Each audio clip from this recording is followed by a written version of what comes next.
Hi friends, ప్రతి యుగంలోనూ అధర్మం పెరిగినప్పుడు రాక్షసులు అధికంగా రాజ్యమేలుతుంటారు. ఆ సమయంలో ధర్మాన్ని నిలబెట్టడానికి దైవశక్తులు పుట్టుకు వస్తాయి. అలా పుట్టుకొచ్చిన రూపమే కాళికాదేవి. ఈ వీడియోలో కాళికాదేవి ఎలా ఉద్భవించిందో తెలుసుకుందాం. ఫ్రెండ్స్, ఈ వీడియో చాలా ఇంట్రెస్టింగ్గా ఉండబోతుంది కనుక ఎక్కడ స్కిప్ చేయకుండా చివరి వరకు చూడండి. ఈసారి భూమాత తాను భరించలేని బాధను దేవతలకు తెలపడానికి బ్రహ్మదేవుడి సన్నిధికి వెళ్ళింది. ప్రభు, నా మీద నడుస్తున్న భారాన్ని చూడండి. రాక్షసులు రాజ్యమేలుతున్నారు. రక్తబీజుడు భీకరమైన రాక్షసుడు. అతని చేతిలో నిరంతరం ప్రజలు హింసకు గురవుతున్నారు. అతనికి మీ వరం ఉంది.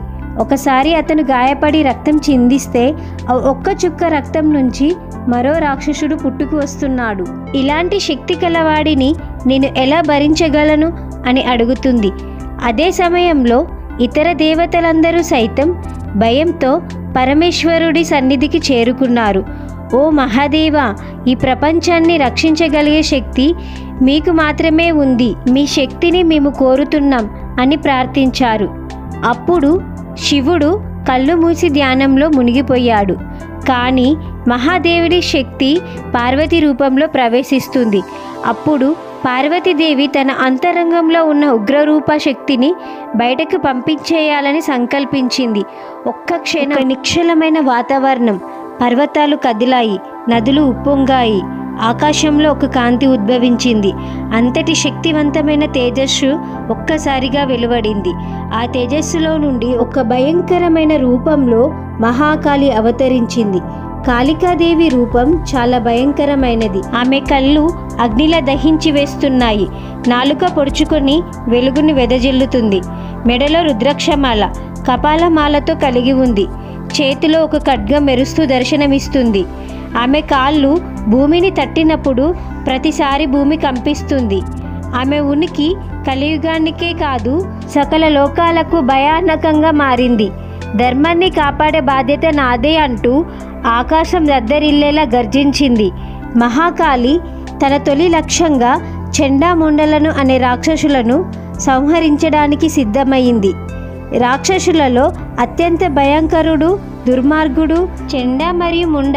వారు దేవతలను పట్టి పీడిస్తూ వారు లోకాలను ఆక్రమించుకుంటూ భయంకరంగా వ్యవహరించేవారు. ఇక వాళ్ళని ఎదుర్కోవడానికి మహాకాళి భయంకరమైన రూపంలో సిద్ధమైంది. మా శక్తిని తక్కువ అంచనా వేయవద్దు మహామాయ అని చండాముండ అహంకారంతో గర్జించారు. కానీ కాళికాదేవి ఒక్కసారిగా గాలిలో గిర్రున చుట్టూ తిరిగింది. ఆమె వేగం చూసి చండాముండ కంగారు పడ్డారు. ఒక్కసారిగా ఆమె ఖడ్గాన్ని గాలిలో తింపి ముండా తలని నరికివేసింది. ఆ తల నేలపై పడ్డప్పుడు చండ భయంతో వెనక్కి తగ్గాడు. కానీ మహాకాళి ఏమాత్రం తగ్గలేదు. ఆమె తన ఖడ్గాన్ని ఒక్కసారిగా దూసుకెళ్ళి చండాలుణ్ణి భస్మం చేసేసింది. ఈ సంఘటన చూసిన రక్తబీజుడు భయపడలేదు. అతను మహాకాళిని చూస్తూ భయంకరంగా నవ్వుతూ, నువ్వు నన్ను ఎన్నిసార్లు నన్ను నరికినా నా రక్తబీజం నా స్థానాన్ని భర్తీ చేస్తుంది. నా రక్తం నేలపై పడితే ఇంకా ఎందరో రాక్షసులు పుడతారు అని భయంకరంగా గర్జించాడు. మహాకాళి ఒక్క క్షణం అతని వైపు చాలా కోపంగా చూస్తూ, నువ్వు ఎంతటి వరం పొందినా నువ్వు నాశనం కావడం ఖాయం అంటూ ముందుకు దూసుకు వెళ్ళింది. రక్తబీజుడు తన ఆయుధాలతో విరుచుకుపడ్డాడు. కానీ మహాకాళి వాటిని చేతిలో పట్టుకొని విరిచింది. ఆమె ఒక్క దెబ్బతో రక్తబీజుడి ఛాతీలో ఖడ్గాన్ని దూచింది. కానీ రక్తబీజుడి రక్తం నేలపై పడింది. ఆ ఒక్క చుక్క రక్తం నేలపై పడగానే మరొక రాక్షసుడు పుట్టాడు. దేవతలందరూ భయపడ్డారు.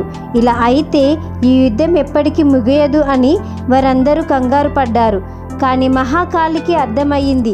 ఆమె భయంకరంగా నవ్వుతూ, నా నాలుక నేలపై పడ్డ నీ రక్తాన్ని గ్రహిస్తే ఇక నీ అంతమే రక్తబీజ అని గర్జిస్తూ తన పొడవాటి నాలుకను బయటకి తీసి అది భూమిపై అంతటా విస్తరించింది. రక్తబీజుడు ఎంత గాయపడ్డా ఒక రక్తం చుక్క కూడా భూమికి తాకలేదు. మహాకాళి తన నాలుకతో ఆ రక్తాన్ని గ్రహించడంతో రక్తబీజుడు శక్తిని కోల్పోయి శరణార్థిగా మారాడు. ఆమె చివరగా తన ఖడ్గాన్ని తిప్పి ఆ రాక్షసుడి తలను తెగ నరికింది. ఆ విధంగా రక్తబీజుడి సంహారం జరిగింది. కానీ మహాకాళి ఉద్రిక్తత తగ్గలేదు. ఆమె రాక్షసులు జీవించిన భూమిపై తాండవ నృత్యం ప్రారంభించింది. ఆమె భయంకరమైన అడుగులు భూమిని కంపించాయి. దేవతలందరూ భయపడ్డారు. కాళికాదేవి ఉద్రిక్తత తగ్గించడానికి శివుడు ఒక మార్గం కనుగొన్నాడు. శివుడు భూమిపై పడిపోయి తన తలని ఆకాశం వైపు ఉంచాడు. మహాకాళి తాండవం చేస్తూ తన కాలు శివుడి ఛాతిపై అడుగు పెట్టడంతో మహాకాళికి తన ఉద్రిక్తత ఎంత అధికమైందో అర్థమయ్యింది. ఆమె భయంకరమైన రూపం మృదువైంది. కళ్ళలో కోపం మాయమైపోయి ఆకాశంలో చందమామలాగా ప్రశాంతంగా మారిపోయింది. ఇది ఫ్రెండ్స్, ఈ వీడియో మీకు నచ్చినట్లయితే లైక్ చేసి మీ సపోర్ట్గా నా ఛానల్ని సబ్స్క్రైబ్ చేయండి. Thank you.